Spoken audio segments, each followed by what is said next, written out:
We're coming on the air tonight with first responders fanned out across Florida, racing to rescue people from the devastation of Hurricane Milton.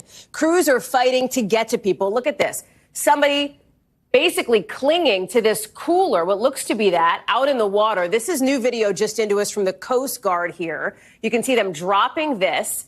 They try to get the guy. He is now apparently in the hospital. We're going to have more on this in a second. I want to show you also another video out of Hillsborough County here, a teenager who's holding on to what looks like a piece of a fence. And you see rescuers going in, trying to get him out there. We've also got video of a mom and her 4 kids wading through the water. You see this with the help of neighbors and a news crew from our Tampa affiliate. She ended up telling them she thought she would be saved because she's so far inland.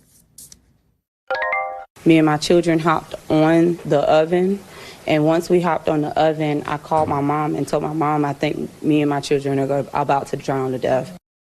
We are learning just moments ago that at least 12 people altogether have been killed in Hurricane Milton after the storm and the tornadoes spawned from it. I want to show you this, the moment as we see some of the damage, too, that the front part of a house in Venice along the Gulf Coast just gets ripped off like it is nothing. I mean, just peeled off like that. Other parts of people's homes just flying around. The roof of Tropicana Field in St. Petersburg totally torn through. You can see inside. A crane smashing multiple stories of the Tampa Bay Times building. Some of it's on the ground. It left this huge hole in the building itself. And then this insane scene, an alligator snapping at a man as he tried to get out of his car. See that? As he's looking to get out. I mean, this is the situation that happened in so much of Florida. Tonight, more than 3 million people are in the dark. The question is, how long are they going to stay that way? We've got team coverage tonight across Florida. We've also got our forecast with Bill Cairns. But let me start with Stephanie Gosk in Tampa, because, Steph, you're tracking a lot of these water rescues right now, right? Bring us up to speed on what we're seeing and what's happening tonight. Yeah, sure, Hallie. I'm in Hillsborough County, which is part of Tampa. But where I'm standing right now, this is not an evacuation zone. This is not near the ocean. This is not a place that is vulnerable to storm surge, but it is vulnerable to upwards of a foot of rain. And that is how much rain fell overnight here with Hurricane Milton. And what happened was places like this, neighborhoods like this, got overwhelmed by water. This is a place that people weren't used to flooding. This neighborhood, I'm told, doesn't flood much at all. Listen to what one resident told me. VAP? It's the first time I ever seen this like this. And the people who own it, I know they're going to be shocked. So you had rescue crews out here, Hallie, that had done similar water rescues for Helene on the coast. Now here doing these water rescues using amphibious vehicles, using boats. And you can just see, this community is out there trying to deal and get back to normal. But you can't if you've got this much water on the ground, Hallie. I mean, I'm looking at these vehicles coming through. I'm looking at the scene behind you, Steph. It's not like it is easy for these rescuers to find these people. They're dodging floods like the ones you're standing in front of, sinkholes even in some parts of the Tampa Bay area too, right? Yeah, there have been sinkholes, and you look at this water and you think about these 2 storms back to back, and it's not surprising that the ground would give away in spots. But it's also interesting that we had all of this build up to the storm, and yet the people who are caught in these waters, in these apartment buildings, a lot of them are talking about the surprise that they felt by the magnitude of the impact when it just came to rain. And that is why they're having to do so many rescues. Here in Hillsborough County, they said they had to rescue 500 people. 500 people in the last 24 hours. A lot of them, 135 of them, out of a senior center, which is right down this flooded road behind me, Hallie. And people are still out and about, Steph, clearly. Bikes, a car behind you, too. I mean, folks are coming to check things out, it seems. They are. You got to hand it to them. There's some people playing music over here. There's a barbecue down the street. Kids on bikes. They are out and about. But, you have to underscore what they're up against. It is hardship on top of hardship. Yeah. And they really can't. A lot of these homes, they cannot live in. It's just going to be a long time, a long cleanup, a very extended timeline here on this. Stephanie Goss, thank you very much. I appreciate that. We'll check back in with you, I know, next hour. Let me go to Bradenton Beach now. That's where we find our Jesse Kirsch. And Jesse, what is seen behind you? Because Milton made landfall right near Siesta Key, which is the barrier island off the coast of Sarasota. I'm looking at the situation there. It is devastating for so many people. Yeah, and Hallie, I want to make a note. What you're seeing behind us here is largely the responsibility of Hurricane Helene from 2 weeks ago, but it had a good side effect. It seems to have inspired more people to get out ahead of time. That house down the block is supposed to be right here, if you can believe it. This is the lot, and now there's just the front steps with nothing to walk into. And right next door is the impact of Milton more directly. Officials tell us this house blew off of its foundation. You can see the beams, they're bent in. The house is tilted off on the side. And this is the impact of Milton. What I was just telling you about, more people seem to be paying attention. And it's something that we've heard time and again this week. People saw what Helene did. It hit their communities harder than other storms have, and it inspired more people, it seems, to get out ahead of time. Officials here say 100 to 200 people stayed in this community, in Bradenton Beach, for Helene. But in the aftermath of Helene, officials were concerned on multiple fronts. This storm blew a lot of sand inland. That means that the protective dunes are not there. So this area was more vulnerable to storm surge if it came in. Additionally, because of the storm surge from Helene, if structures were intact, and again, we know at least this home is down the block now. If structures were still intact, they were concerned that they were weakened and so would have been more prone to collapsing in some form if there was another powerful surge here. And so they upped their messaging, officials tell us, in the days ahead of time. And again, 100 to 200 people were here during Helene, we're told. Officials believe that no one stayed in Bradenton Beach when Milton was on the way. And again, when you take a look behind us, even though we talk about storm surges being the biggest killer in a hurricane typically, when you look at that, and that was something you could have been in the middle of, it's good to know that no one was staying in this community, Hallie. Yeah, no kidding. I wonder, Siesta Key, the bridge had obviously been blocked off before the storm hit, blocking the entrance last night into this morning as well. Sarasota officers were making sure people didn't go in. But they told one of our producers that people could go in on foot. Has that been happening? Like, have you noticed people either where you are or there trying to come and suss out what happened? Not where I am. We've seen first responder vehicles going by, a search and rescue team, even though they said they didn't have reports of missing persons here, per se. But in the aftermath of Helene, it took about a week for them to get people back into their homes because of the storm surge impact here.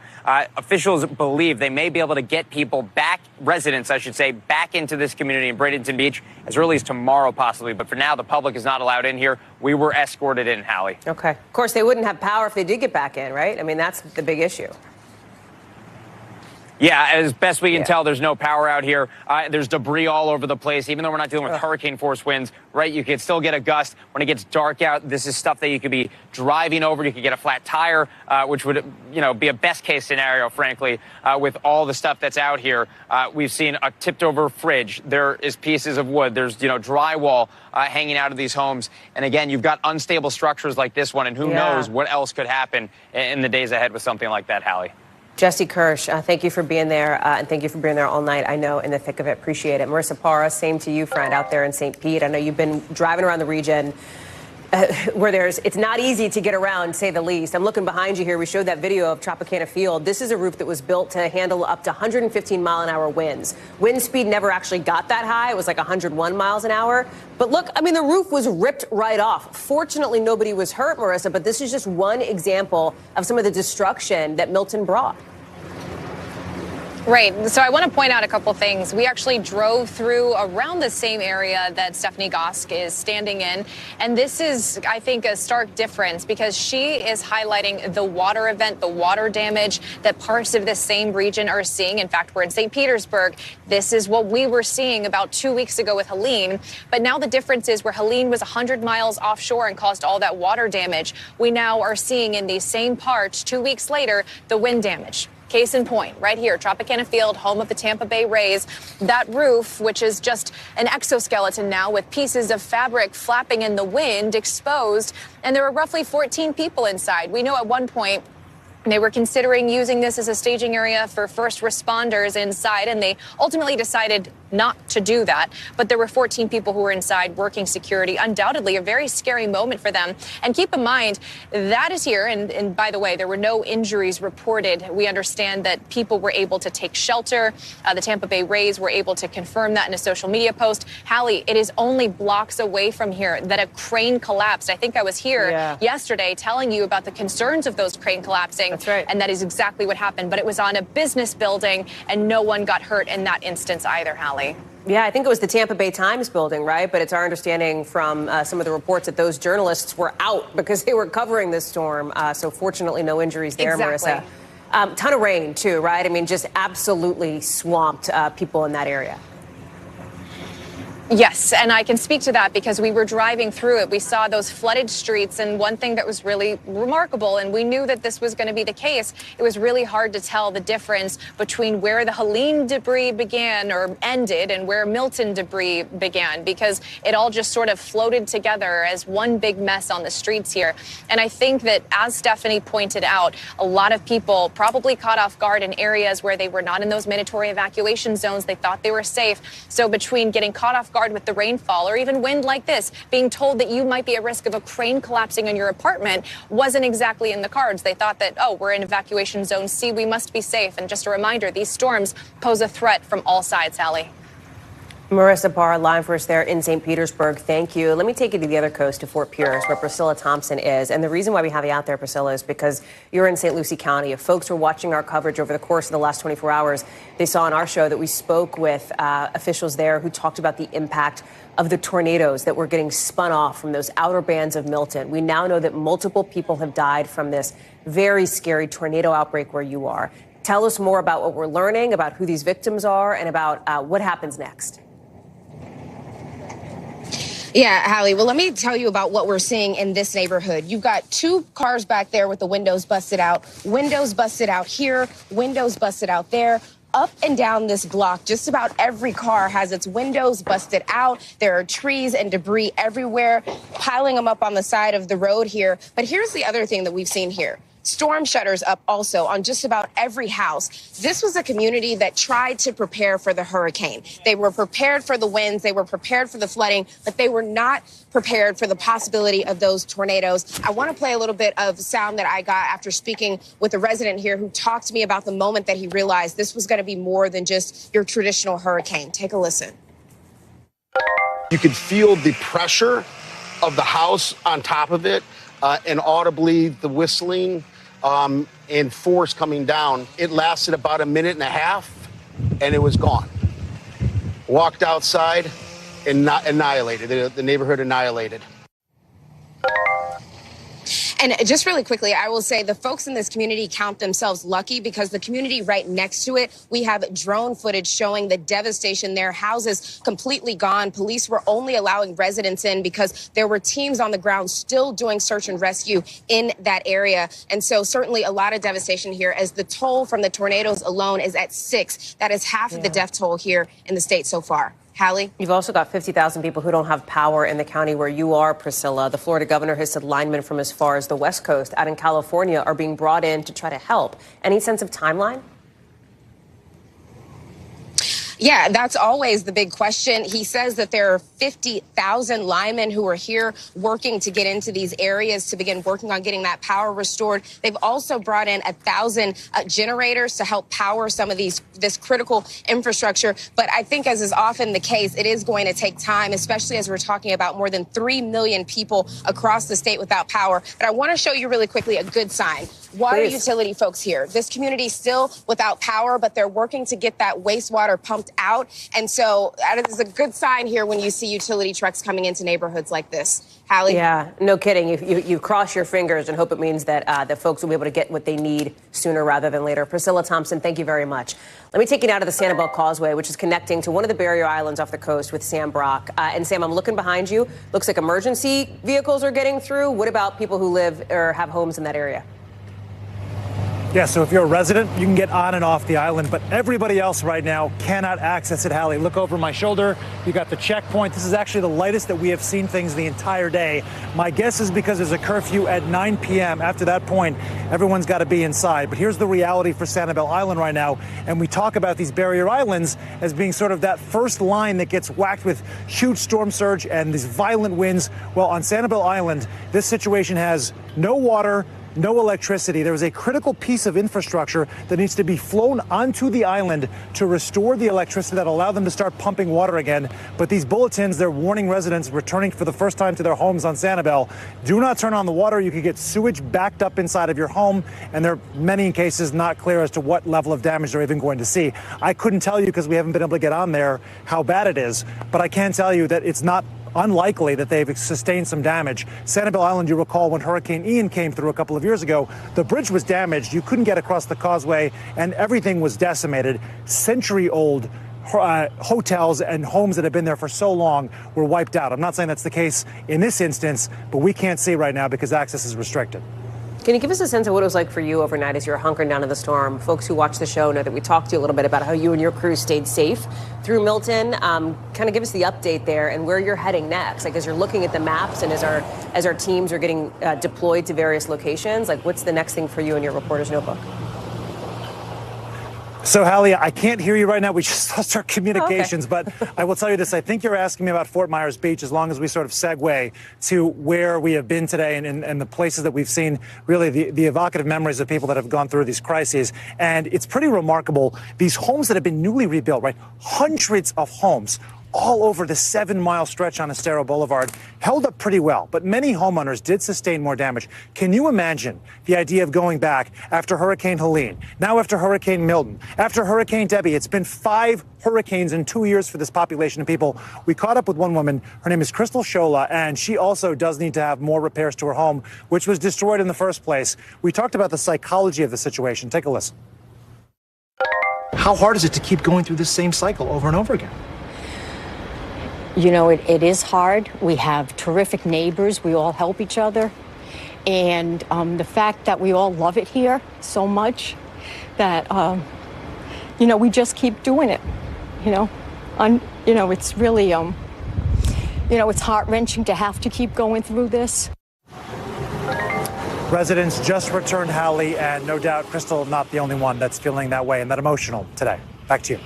Sam Brock, total pro, even without those comms. Sam, thank you very much. Let me go back to the studio now with Bill Cairns, who's got the forecast. I say forecast, but really, Bill, it's a bit of a sort of pulling back, looking at what else is to come here, right? If we're looking at any kind of storm surge on the East Coast and the timing here, because you look at the timing between Helene and Milton, just 13 days, that's the shortest amount between 2 hurricanes for the state of Florida ever. Yeah, and Hallie, I stare at all these pictures of the damage and aftermath of every single storm, and what's different for me is I don't know what I'm looking at. I don't know if it was from Helene or if it was from Milton. I mean, it's just a mess in so many areas. You know, a lot of people are saying that, you know, the wind damage is mostly from what happened yesterday with Milton. A lot of the storm surge is from, you know, Helene, but I don't think we've even seen some of the worst pictures from, you know, where Sam was trying to get there on Sanibel up to Captiva, and then that area south of Sarasota. We still haven't seen those pictures either. So, yeah, there was a lot of wind problems last night. So some areas of the storm overachieved and some underachieved. It's very typical. No hurricane is alike, and you can see a lot of the pictures there. Yeah. So the storm is gone. It's not tropical anymore. This was at landfall, by the way, and as we watched the storm moving in, it kind of lost the bottom half of it. You notice all the bright red and yellows, those are the thunderstorms, and that may have reduced the storm surge a little bit. We know we had a 5 to 6 foot storm surge officially in Naples and Fort Myers. We don't have any storm gauges on the coast, the tidal gauges in Inglewood or Venice, but these are the areas I'm waiting to see the pictures. If we had that 10-foot surge, this is where it occurred. But I didn't see any devastation during the day today, and we had, you know, helicopters were up and everything else, so that's good. The tornadoes, we covered this all day yesterday on the show. This was incredible, especially how strong some of them were. And the highest wind gust, this was about as expected with a major hurricane. It was like borderline Category 3, Category 2. And that's why we've had so many power outages with such a widespread area all the way across the peninsula to the East Coast with that. And then, Hallie, this overachieved, though. This rain in St. Petersburg was pretty crazy, that 18 inches yesterday. And that's why we saw all the pictures of people being rescued well inland, because they got caught in the inland floods. Would you say this is about what you expected, Bill, based on the forecast? Was it less bad or was it worse? How would you sort of gauge that? Yeah, we're looking at the pictures here at Lakeland, and this was from that 12 to 18 inches of rain with that eyes that came in last night. I would say overall it's kind of as expected. I think, the wind and the widespread of the rain was probably a tad bit worse. The storm surge looks like it was a tad bit less. But this forecast was pretty well done by the National Hurricane Center. They had it making landfall at 125 miles per hour, and it was 120. And it was right in Sarasota about the whole time. Tampa Bay was a close call, but they ended up missing that storm surge, so that was good. Yeah, good news for them at least, if not for others. Bill Cairns, thank you very much. Appreciate it. So here's the thing. We've been showing you all those images, right? All the video, all the pictures of everything that Milton wrecked. Fixing that is not going to be cheap. And that's partly why here in Washington, President Biden wants Congress to come back early, before the election, earlier than they had planned, to greenlight more money for FEMA and for the Small Business Administration. I think the Congress should be coming back and moving on emergency needs immediately. And they're going to have to come back after the election as well, because this is going to be a long haul for total rebuilding. Gabe Gutierrez is live for us at the White House. Okay, let's talk about why he wants them to come back and whether they actually will. Start with why, because it's not just Hurricane Milton. There's a bunch of other stuff on FEMA's plate right now. Yeah, that's right, Hallie. Look, not just Hurricane Milton, but also Hurricane Helene, as you've been saying. And in addition to that, there's a whole bunch of other natural disasters across the country that might not be top of mind right now, but FEMA is still having to deal with. For example, wildfires in Wyoming. There's been other storms over the past several months that FEMA is still dealing with. And in fact, in just the last 8 days, Hallie, FEMA has blown through nearly half of the money that Congress had set aside for it over the next 12 months. So that's part of the reason President Biden is asking Congress to come back and help fund FEMA. But the FEMA administrator, the DHS secretary, and the president, they do say that FEMA has enough money right now for immediate needs, but it's the longer term efforts that they'll also need funding for, Hallie. So then the question is, will they get it, right? Whether they're actually whether that's going to happen, because our colleague Scott Wong, who covers Congress, was out in Pennsylvania where House Speaker Mike Johnson was doing some stumping, if you will, for a House candidate. And he asked him, and the speaker basically said that that's kind of premature. Let me play that. They have tens of billions of dollars sitting in FEMA. That's what's needed right now in the states that are affected, the 6 states and beyond that were affected by Helene, and the state of Florida having been hit by Milton now. FEMA has the resources. They need to get about delivering those resources and services. So what does the landscape look like on that front, Gabe? Well, Hallie, FEMA does have the resources, but there are concerns about staffing. A federal watchdog that we talked to says that he is worried about staffing levels for FEMA, and that just about 8% of its highly trained workforce is listed as available at this point. But Hallie, it's not just FEMA that we're talking about here. We heard President Biden talk about this a short time ago. He is actually more worried in the short term about the Small Business Administration, those SB8 disaster loans, and that's a big consideration because that money is set to run out much faster than FEMA, Hallie. So again, the president wanting Congress to act quickly. Hallie. Gabe Gutierrez, thank you very much. As you heard Gabe lay out, Helene, Milton, 2 weeks apart just about, that's forced hundreds of hospitals around the country to delay some surgeries, and not for the obvious reason. Instead, it's because of this big shortage of IV fluid, since 2 of the biggest manufacturers of it had to close down because of the storms. NBC's Maggie Vespa has been following all of this for us. It's a pretty big deal. Like, these 2 companies are like the big deal company in this space here. What's the timeline for when they can get back up and running, and what are hospitals going to do in the meantime? I mean, we're talking about months, not days. When we talk about the largest producer of IV fluid in the country, which is Baxter International, they have a plant in North Carolina that was ravaged by floodwaters from Hurricane Helene. And that's really the main reason that a lot of these hospitals are now postponing specifically non-emergency surgeries and procedures. So we're not talking about emergency or life-saving stuff at this point, and they want to keep it that way. What made the problem worse was another company, B. Braun Medical, which has 2 plants in Florida, announcing this week that they were shutting those plants down preemptively ahead of Hurricane Milton, worried about basically the same thing happening to them. The good news is, Hallie, as far as B. Braun is concerned, they've just updated us that both of their Florida plants are okay. They weathered the storm just fine. They're planning to reopen them tomorrow morning. But when we talk about Baxter, they're saying they hope to be back online at full bore by the end of the year. So hopefully that works out. But a lot of people want it faster, Hallie. No. It's also not. It's not just an impact on surgeries, Maggie. There's also an effect, I think, on chronic care, like for dialysis patients, for example, right? Yeah, we met one man named Robert. He's a 67-year-old mathematician in the Chicagoland area. He has end-stage renal failure. He needs daily dialysis, and he was told last week the fluid that he had been using had completely run out. They had an alternative for him, so he had to switch quickly to a more invasive care option. But he said based on the other patients he's met, he's really worried some people could be direly impacted by this. I'm wondering why Baxter didn't have duplication in their supply chain and another plant that they could turn to. Why just one plant? People will die from this. But you can't reach them. They can't communicate. You can't get them solution. And Hallie, he told us long term he is worried about the possibility of this shortage getting worse, but for now he's just going day by day with this thing. Yeah, Maggie Vespa, thank you so much for your reporting on that front. It is an issue that we're going to be following for sure. Thanks, Maggie. Thanks for watching. Stay updated about breaking news and top stories on the NBC News app or follow us on social media.